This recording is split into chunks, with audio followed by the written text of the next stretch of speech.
ঘরে কেউ আছেন? মা জননী, মা জননী, একটু বাইরে আসুন, দয়া করুন।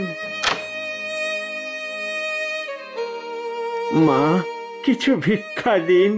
ক্ষমা করবেন বাবা, দুদিন ধরে আমাদের ঘরে চুলো চলেনি, হাঁড়ি চাপেনি, বাচ্চা আমার দুদিন ধরে একটি দানাও দাঁতে কাটেনি। এই রাজ্যে জন্মানোই বড় পাপ হয়েছে মা।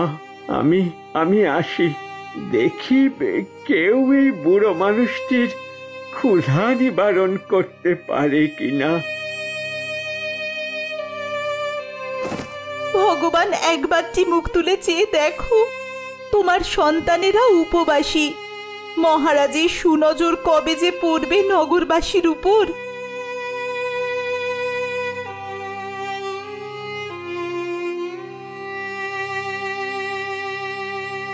অনাহারে আর কতজন যে মরবে তা একমাত্র ভগবান জানেন, আর জানেন মহারাজ।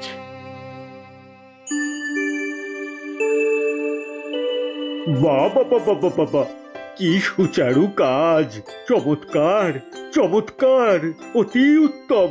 এরকম পোশাক মহারাজ আর একটিও হবে না।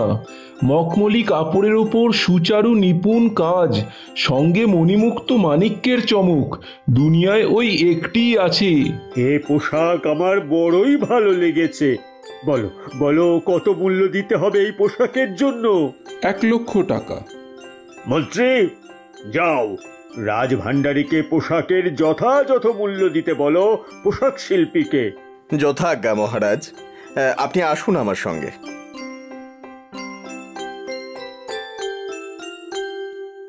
মহারাজের জয় হোক। কি সংবাদ এনেছো রাজদূত? মহারাজ, রাজ্যের পূর্ব সীমানায় রাজ্যবাসীরা অনাহারে মরতে বসেছে। এ সমস্ত দৈবে ঘটায়, এর ওপর আমার কোনো হাত নেই। মহারাজ, রাজ্যবাসীরা চাইছে রাজভাণ্ডার থেকে সাহায্যের হুকুম হোক, যাতে তারা চাল কিনে অন্তত এ যাত্রায় রক্ষা পেয়ে যায়। আজ তাদের দুঃখ, কাল শুনবো আরেক জায়গায় ভূমিকম্প, পরশু শুনবো অমুক লোকেরা ভারী গরিব, দুবেলা খেতে পায় না। সবাইকে সাহায্য করতে হলে রাজভাণ্ডার উজাড় করে রাজাকে ফতুর হতে হয়। তো তাহলে তুমি যাও এখন।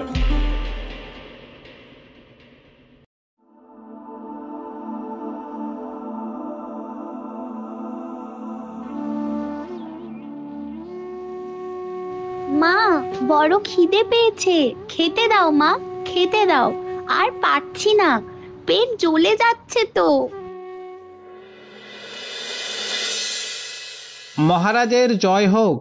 আবার কি হলো রাজদূত?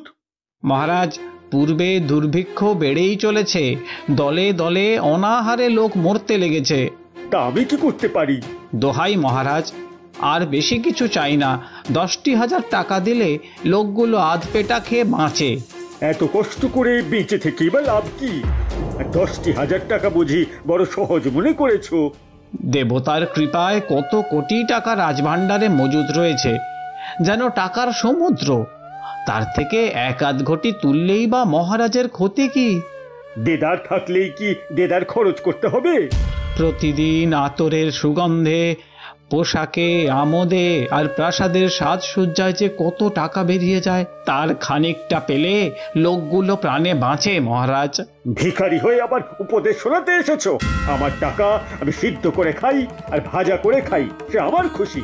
তুমি বাবু বেশি জ্যাঠাবো করলে শেষে বিপদ ঘটতে পারে। সুতরাং এই বেলা মানে সরে পড়ো।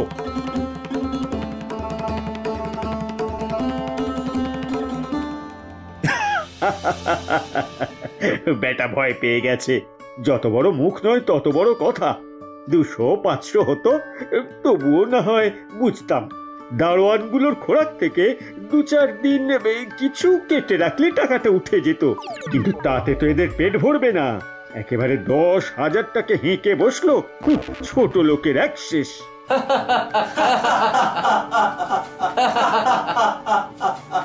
ছি ছি, কাজটা খারাপ হলো। রাজামশাই এতটুকু টাকা দিতে পারলেন না রাজ্যবাসীর জন্য।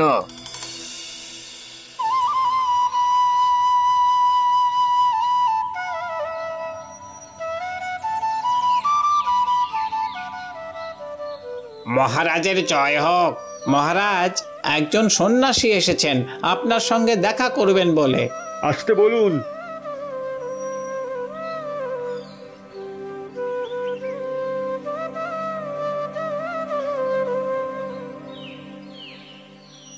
মঙ্গল হোক আপনার।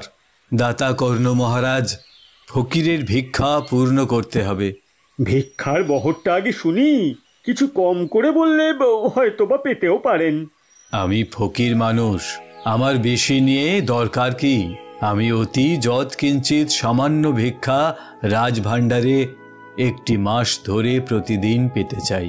আমার ভিক্ষা নেওয়ার নিয়ম এই যে প্রথম দিন যা নিই, দ্বিতীয় দিন তার দ্বিগুণ, তৃতীয় দিন তার দ্বিগুণ, আবার চতুর্থ দিনে তৃতীয় দিনের দ্বিগুণ, এমন করে প্রতিদিন দ্বিগুণ করে নিই।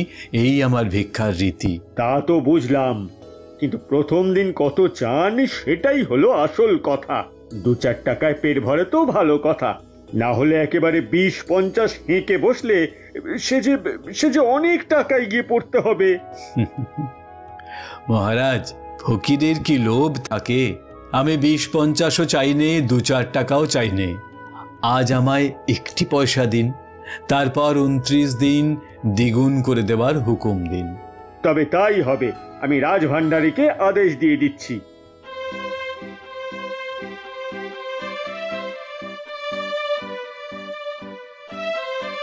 রাজার হুকুম মতো রাজভাণ্ডারী প্রত্যেক দিন হিসেব করে সন্ন্যাসীকে ভিক্ষে দেয়। এমনি করে 2 দিন যায়, 10 দিন যায়। 2 সপ্তাহ ভিক্ষে দেবার পর ভাণ্ডারী হিসেব করে দেখল ভিক্ষাতে অনেক টাকা বেরিয়ে যাচ্ছে। দেখে তার মন খুঁত খুঁত করতে লাগলো। রাজা মশাই তো কখনো এত টাকা দান করেন না, ব্যাপারটা কি হলো? মন্ত্রী মশাইকে ব্যাপারটা বলা দরকার। এই যে রাজভাণ্ডারী, কিছু বলবে নাকি? মন্ত্রী মশাই, আমার সঙ্গে একবার চলুন, আপনাকে একটা হিসেব দেখানোর আছে।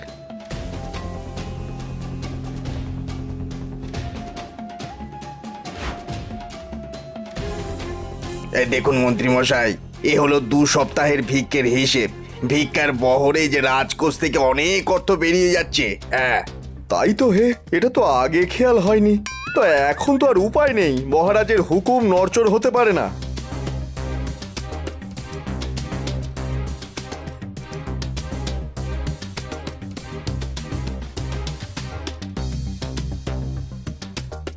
এ তো মহা ঝামেলা হলো।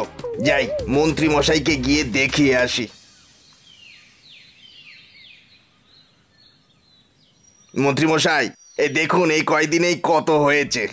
আরে বাবা, এখনই এত? তাহলে মাসের শেষে কত দাঁড়াবে?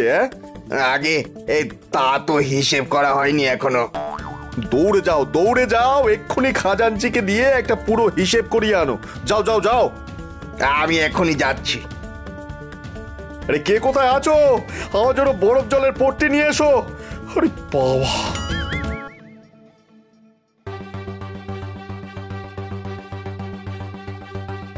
মন্ত্রী মশাই, মন্ত্রী মশাই, তুমি এসেছো ভাণ্ডারী? তুমি এখন যাও। খাজাঞ্চি মশাইয়ের থেকে পুরো মাসের হিসেব নিয়ে এসেছি। সব শুদ্ধ কত হয়? আগে 1,67,70,215 টাকা 15 আনা 3 পয়সা।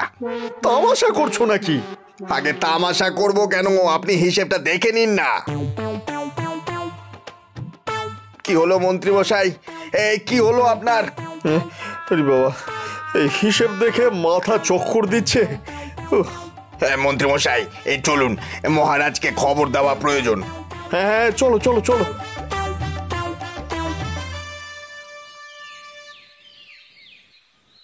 মন্ত্রী মশাই, কি হয়েছে আপনার? ব্যাপার কি? এইভাবে আসছেন যে? মহারাজ, রাজকোষের প্রায় 2 কোটি টাকা লোকসান হতে যাচ্ছে। তা জানতে পেরে আমার ভিড়মি খাওয়ার অবস্থা। কেন? কিভাবে? মহারাজ, সন্ন্যাসী ঠাকুরকে যে ভিক্ষে দেওয়ার হুকুম দিয়েছেন, এখন দেখছি তাতে ঠাকুর রাজভাণ্ডারে প্রায় 2 কোটি টাকা বের করে নেওয়ার ফিকির করেছে। এত টাকা দেবার তো হুকুম হয়নি, তা এরকম বেহুকুম কাজ করেছে কেন? ভাণ্ডারী, এ তোমার কেমন কাজ? মহারাজ, এই যে হিসেবের কাগজ, সন্ন্যাসী রীতি অনুযায়ী আপনি ভিক্ষা দেওয়ার আদেশ দিয়েছিলেন, সেই অনুযায়ী হিসেব এখানে লেখা আছে। সর্বমোট 1,70,70,215 টাকা 15 আনা 3 পয়সা। হ্যাঁ, কোথায় সেনাপতি? কোথায় সেনাপতি? এদিকে এসো। যাও, সন্ন্যাসী ঠাকুরকে ডেকে আনো তাড়াতাড়ি, এক্ষুনি।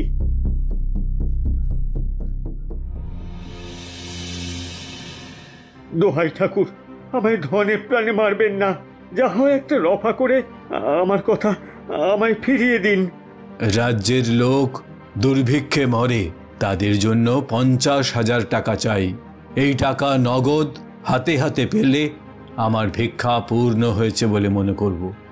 সেদিন একজন এসেছিল, সে বলেছিল 10,000 টাকা হলেই চলবে।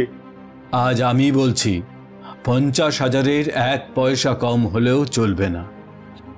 একটু কি কমানো যায় না? না, 1 পয়সাও কমানো যাবে না। ভান্ডারি, ভান্ডারি, যাও সন্ন্যাসী ঠাকুরকে গুনে গুনে 50,000 টাকা দাও।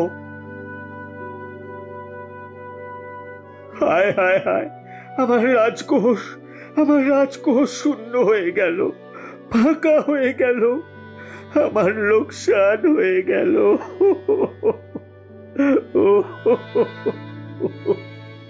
রাজা কান্না করছেন, আমাদেরও কান্না করতে হবে। সবাই একসাথে কান্না করি, চলো। আমাদের রাজার লোকসান হয়ে গেল, রাজকোষ শূন্য হয়ে গেল।